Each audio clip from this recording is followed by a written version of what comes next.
Magandang gabi po sa inyo mga mi. Welcome back to another skincare video. My name is Aya. Para po sa gabing ito, tuturuan ko naman po kayo kung papaano po ang mag-pamper or mag-facial at home. Ituturo ko po sa inyo step by step kung ano po yung ginagawa kong facial dito sa bahay. Yung hindi nyo na po kailangan pang lumabas, gumastos ng malaki para po sa pagpapaganda. At higit po sa lahat, malaki po ang maitutulong nito sa pagpapaganda po ng balat po natin. Set aside your worries, it's okay now. Alam nyo po ba, Mina, ang pagfe-facial po ay nakaka-distress po yan. Para po sa akin, alam nyo po ba na ritual ko na po ito? Ginagawa ko po ito isang beses o dalawang beses sa isang linggo. Kasi ang pagfe-facial po ay nakakatulong sa pag-maintain ng magandang balat.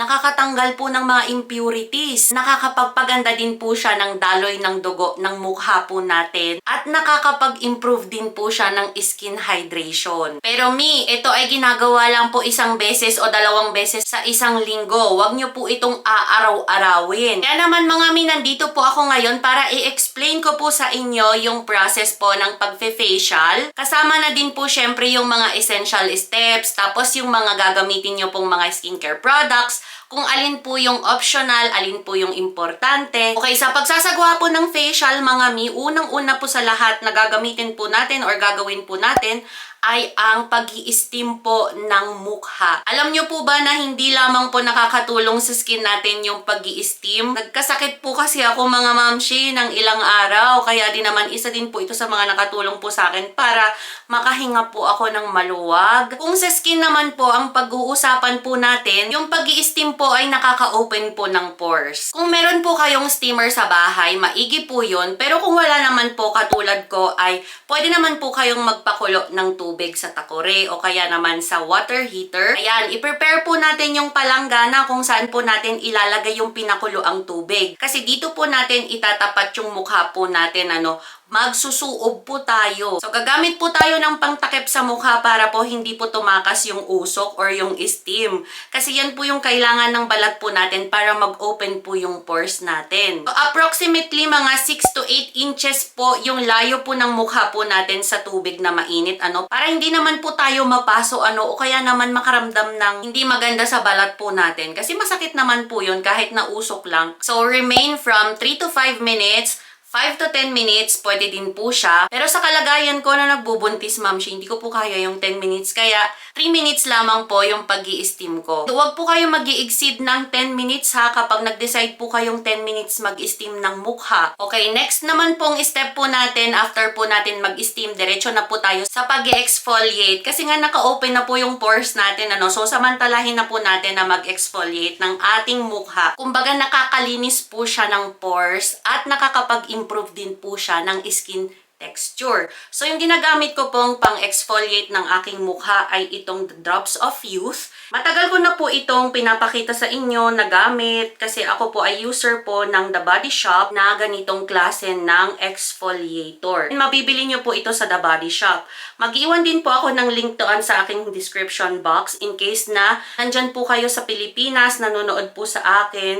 Kung gusto nyo bumili sa Shopee tsaka sa Lazada, meron din naman po. Ayan, mamshi, kung wala po kayong pambili, pwede po kayong gumamit ng asukal, ng kape, at saka fine sea salt. Pero syempre, kailangan yung mag-DIY doon. Tapos, yung pinaka-isa din sa mga recommended kong exfoliator, pero wala kasi ako nun dito, mamshis. Ilalagay ko na lang siya dyan sa screen kasi user din po ako niyan, yung St. Ives Apricot. Kagandahan lang po kasi dito sa Drops of Youth, mga mamshi, ay pang anti-aging po kasi siya na exfoliator.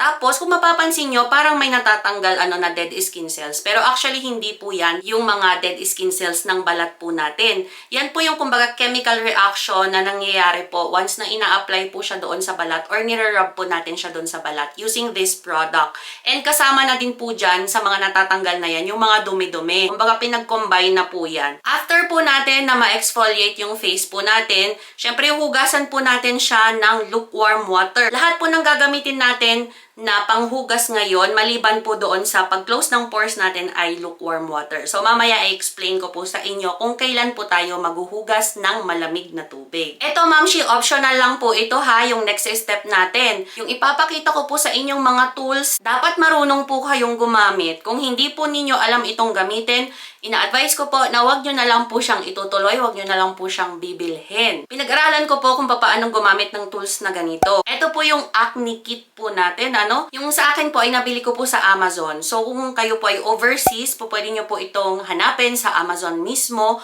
kung saan po kayong country na nakareside. And kung kayo naman po ay taga-Pilipinas, ay syempre ako na rin po ang maghahanap ng link para sa inyo. Hindi po ako magpiprick ng pimples, Ma'am Shi, ha? Kasi wala naman po akong masyadong pimples ngayon or hindi naman po ako tinitigyawat lately.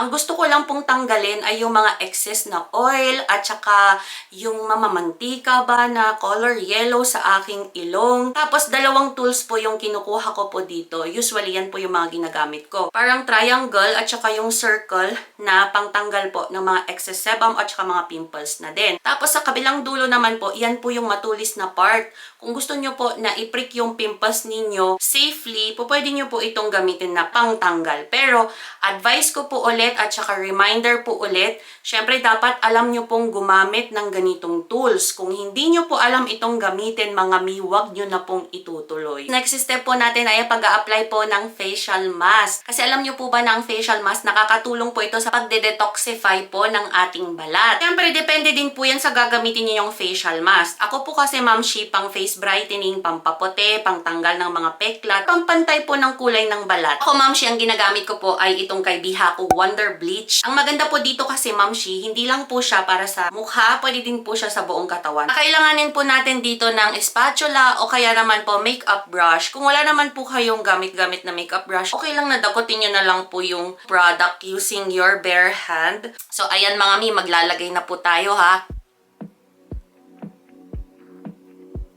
Alam nyo ba, Ma'am Shi, ang maganda dito sa mask na ito is malamig po siya sa pakiramdam. Nakakasooth po kasi siya ng pakiramdam, lalong-lalo na yung mga mahahapding area na natanggalan po natin kanina ng mga whiteheads, darkheads, at saka yung mga mantika na nakita nyo, diba? Ito palang facial mask na ito or yung paggamit po ng Bihako, pwede nyo po itong araw-arawin, pero mas recommended po na thrice a week, twice a week, and safe din po siya sa mga nagbubuntis katulad ko. Ayan, 10 minutes lang po natin itong ibababad sa ating mukha. Timer lang po tayo for 10 minutes, mga mi.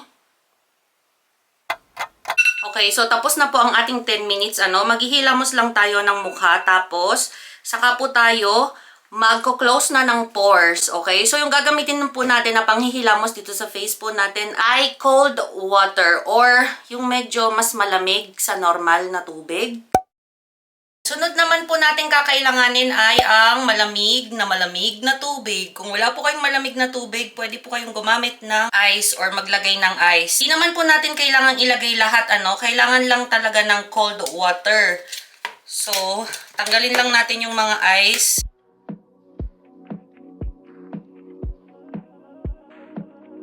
So, ito na po yung ating malamig na tubig, mga mi. Papanghilamos lang po natin ng paulit-ulit sa mukha po natin para mag-close po yung pores natin.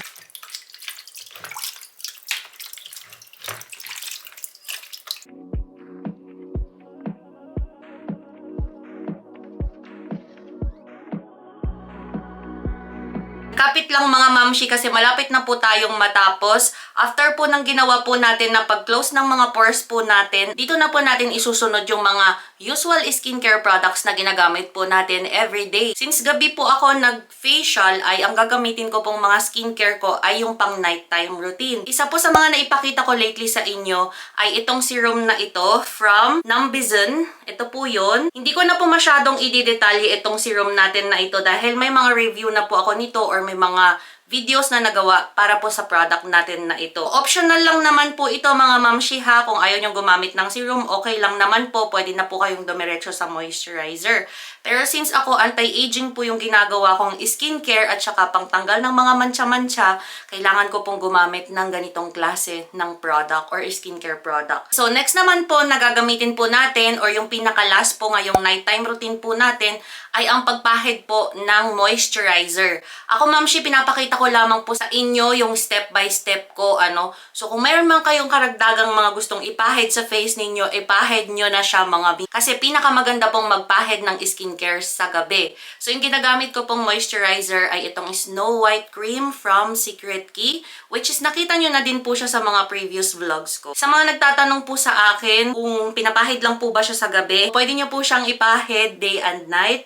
Kahit ilang beses nyo po siyang gustong ipahid. Ito naman, Mamshi, ang ginagawa nito ay for face whitening, face brightening. Very suitable po siya sa lahat ng skin type. Lalong-lalo na po kung meron po kayong sensitive skin. Pwede din po siya sa mga preggy women or sa mga nagbubuntis katulad ko. Meron siya kaagad na automatic whitening. But it doesn't mean na permanent na po yan sa face ninyo or sa skin ninyo, ha. Siyempre, natatanggal po yan. Pero yan po yung kayang i-promise ng ating cream na ito sa inyo. Once na gumamit po kayo nito at saka consistent po kayong gumagamit, of course. Magtatatlong buwan na po akong gumagamit ng Snow White Cream. So far, mga mi, sobrang laki ng tinulong niya sa face ko. Hindi na ako nagkakaroon ng masyadong breakouts. Yung mga peklat na lang ba, and makikita nyo po yun sa mga daily vlogs ko sa kabilang channel po natin kung manunood po kayo. Compared po sa mga ibang videos ko before. Ngayon, medyo nag-subside na po yung pagkakaroon ko po ng mga breakouts. Ayan mga mi, diba? Tapos na tayo. So, ito na po yun. For face brightening, for pampakinis, anti-aging, lahat na po anti-melasma. O diba, ready nang matulog mga mi, fresh na tayo. So hanggang dito na lamang po, dito na po nagtatapos ang ating vlog for today. Gusto ko pong magpasalamat sa inyo sa panonood ulit and sana po ay mag-subscribe po kayo sa aking channel. Maraming salamat po ulit sa inyong panonood. I will see you again in my next vlog mga mi. Good night!